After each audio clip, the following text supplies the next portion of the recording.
మొదటి రాజుల గ్రంథము 7వ అధ్యాయము. సొలొమోను 13 సంవత్సరములు తన నగరును కట్టించుచుండి దానినంతటిని ముగించెను. మరియు అతడు లెబానోను అరణ్యపు నగరును కట్టించెను. దీని పొడుగు 100 మూరలు, వెడల్పు 50 మూరలు, ఎత్తు 30 మూరలు. 4 వరుసల దేవదారు స్తంభముల మీద దేవదారు దూలములు వేయబడెను. మరియు 45 స్తంభముల మీద ప్రక్క గదులపైన దేవదారు కర్రలతో అది కప్పబడెను. ఆ స్తంభములు వరుస వరుసకు పైగా 15 చొప్పున 3 వరుసలు ఉండెను. 3 వరుసల కిటికీలు ఉండెను. 3 వరుసలలో కిటికీలు ఒకదానికొకటి ఎదురుగా ఉండెను. తలుపుల యొక్కయు కిటికీల యొక్కయు స్తంభములు చచ్చౌకముగా ఉండెను. 3 వరుసలలోనూ కిటికీలు ఒకదానికొకటి ఎదురుగా ఉండెను. మరియు అతడు స్తంభములు గల ఒక మంటపమును కట్టించెను. దాని పొడుగు 50 మూరలు, వెడల్పు 30 మూరలు. ఒక మంటపమును వాటి ఎదుట ఉండెను. స్తంభములను లావుగల దూలములను వాటి ఎదుట నుండెను. తరువాత తాను తీర్పు తీర్చ కూర్చుండుటకై ఒక అధికార మంటపమును కట్టించెను. దాని నట్టిల్లు కొనమొదలు దేవదారు కర్రతో కప్పబడెను.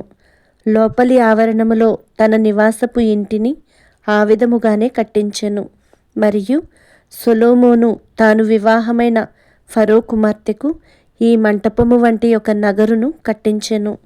ఈ కట్టడములన్నీయు పునాది మొదలుకొని గోడ చూరు వరకు లోపలను వెలుపలను వాటి పరిమాణ ప్రకారముగా తొలవబడినట్టివియు, రంపముల చేత కోయబడినట్టివియు, మిక్కిలి వెలగల రాళ్లతో కట్టబడెను.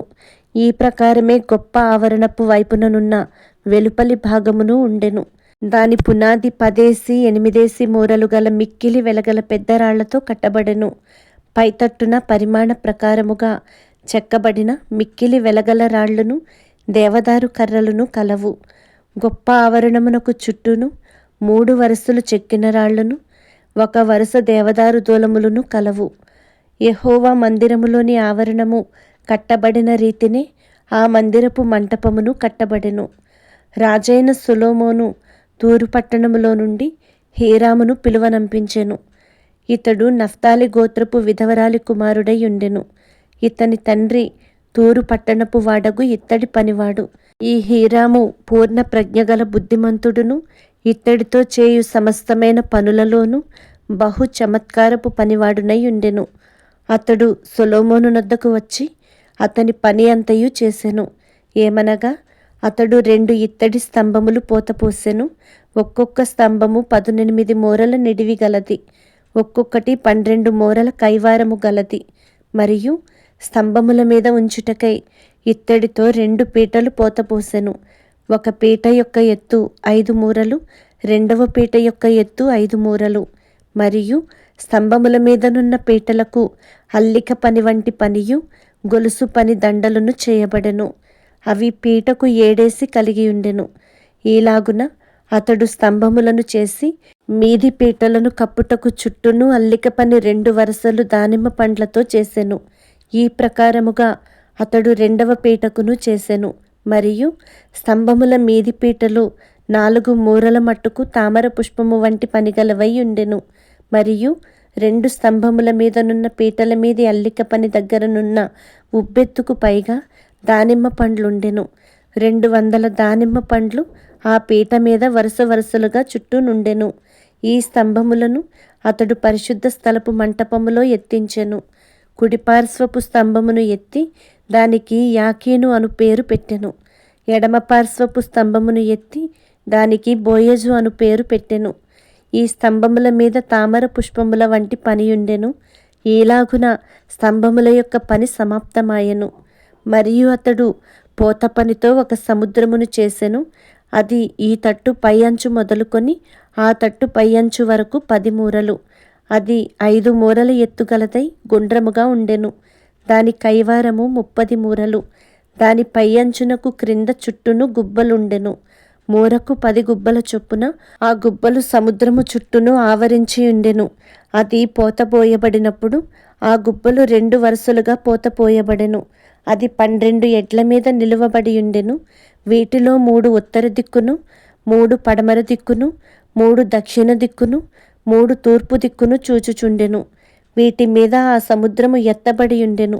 వాటి వెనుకటి భాగములన్నీయు లోపలి తట్టు త్రిప్పబడి ఉండెను. అది బెత్తెడు దళసరి గలదై ఉండెను. దాని పైయంచు పాత్రకు పైయంచు వలె తామర పుష్పముల వంటి పని కలిగి ఉండెను. అది 9 గరిసెలు పట్టును. మరియు అతడు 10 ఇత్తడి స్తంభములు చేసెను. ఒక్కొక్క స్తంభము 4 మూరల పొడుగు, 4 మూరల వెడల్పు, 3 మూరల ఎత్తు కలిగి ఉండెను. ఈ స్తంభముల పని రీతి ఏదనగా వాటికి ప్రక్క పలకలు కలవు. ఆ ప్రక్క పలకలు జవల మధ్య ఉండెను. జవల మధ్యనున్న ప్రక్క పలకల మీద సింహములును, ఎడ్లును, కెరూబులును ఉండెను. మరియు జవల మీద అలాగుండెను. సింహముల క్రిందను, ఎడ్ల క్రిందను వ్రేలాడు దండల వంటి పని కలిగి ఉండెను. మరియు ప్రతి స్తంభమునకు 4 ఇత్తడి చక్రములు, ఇత్తడి ఇరుసులను కలిగి ఉండెను. దాని 4 మూలలను దిమ్మలు కలవు. ఈ దిమ్మలు తొట్టి క్రింద అతికిన ప్రతి స్థలము దగ్గర పోతపోయబడెను. మరియు దాని మూతి పైపీట యందును మీదను మూరెడు నిడివి. అయితే మూతి క్రింద స్తంభము పని చొప్పున గుండ్రముగా ఉండి 3.5 నిడివి. మరియు ఆ మూతి మీద ప్రక్కలు గల చెక్కిన పనులు గలవు. ఇవి గుండ్రనివి కాక చచ్చౌకముగా ఉండెను. మరియు ప్రక్క పలకల క్రింద 4 చక్రములు కలవు. చక్రముల ఇరుసులు స్తంభములతో అతుకబడి ఉండెను.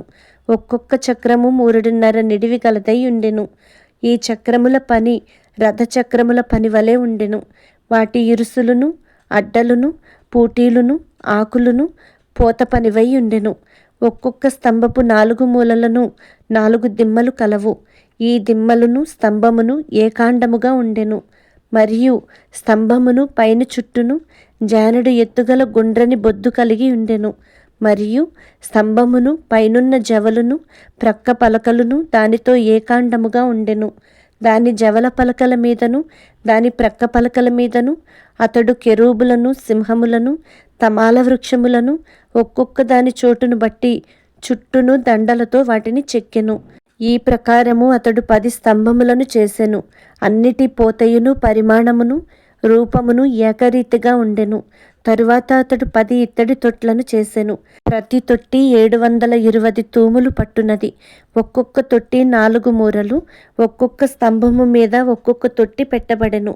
మందిరపు కుడిపార్శ్వమున 5 స్తంభములను, మందిరము యొక్క ఎడమ పార్శ్వమున 5 మట్లను అతడు ఉంచెను. సముద్రమును దక్షిణమునకు ఎదురుగా తూర్పు తట్టున మందిరము యొక్క కుడిపార్శ్వమున ఉంచెను. మరియు హీరాము తొట్లను, చేటలను, గిన్నెలను చేసెను. ఈ ప్రకారము హీరాము రాజైన సొలొమోను ఆజ్ఞను బట్టి యెహోవా మందిరపు పని అంతయు ముగించెను. 2 స్తంభములను, ఆ 2 స్తంభముల మీదనున్న పైపీటల పళ్ళెములను, ఆ స్తంభములను పైపీటల పళ్ళెములను కప్పిన 2 అల్లికలను, ఆ స్తంభముల మీదనున్న పైపీటల 2 పళ్ళెములను కప్పిన అల్లిక ఒక్కటింటికి 2 వరుసల చొప్పున 2 అల్లికలకును, 400 దానిమ్మ పండ్లను, 10 స్తంభములను, స్తంభముల మీది 10 తొట్లను, 1 సముద్రమును, సముద్రము క్రింద 12 ఎడ్లను, బిందెలను, చేటలను, గిన్నెలను, వీటన్నిటినీ రాజైన సొలొమోను ఆజ్ఞను బట్టి హీరాము యెహోవా మందిరమునకు చేసెను. ఈ వస్తువులన్నీయు మెరుగుపెట్టిన ఇత్తడివై ఉండెను. యొర్దాను మైదానమందు సుక్కోతునకును సారెతానునకును మధ్య జిగట భూమి యందు రాజు వాటిని పోతపోయించెను. అయితే ఈ ఉపకరణములు అతి విస్తారములైనందున సొలొమోను ఎత్తు చూచుట మానివేశెను. ఇత్తడి యొక్క ఎత్తు ఎంతైనది తెలియబడకపోయెను. మరియు సొలొమోను యెహోవా మందిర సంబంధమైన తక్కిన ఉపకరణములన్నిటినీ చేయించెను. అనగా బంగారపు బలిపీఠమును, సముఖపు రొట్టెల నుంచి బంగారపు బల్లలను, గర్భాలయము ముందర కుడిపార్శ్వమున 5ను, ఎడమ పార్శ్వమున 5ను, 10 బంగారపు దీపస్తంభములను, బంగారపు పుష్పములను, ప్రమిదలను, కారులను, మేలిమి బంగారపు పాత్రలను, కత్తెరలను, గిన్నెలను, ధూప కలశములను, అంతర్మందిరమను అతి పరిశుద్ధమైన స్థలము యొక్క తలుపులకును, మందిరమను ఆలయపు తలుపులకును కలిగిన బంగారపు బందులను, వీటన్నిటినీ చేయించెను. ఈ ప్రకారము రాజైన సొలొమోను యెహోవా మందిరమునకు చేసిన పని అంతయు సమాప్తమాయెను. మరియు సొలొమోను తన తండ్రి అయిన దావీదు ప్రతిష్ఠించిన వెండిని, బంగారమును, ఉపకరణములను తెప్పించి యెహోవా మందిరపు ఖజానాలో ఉంచెను.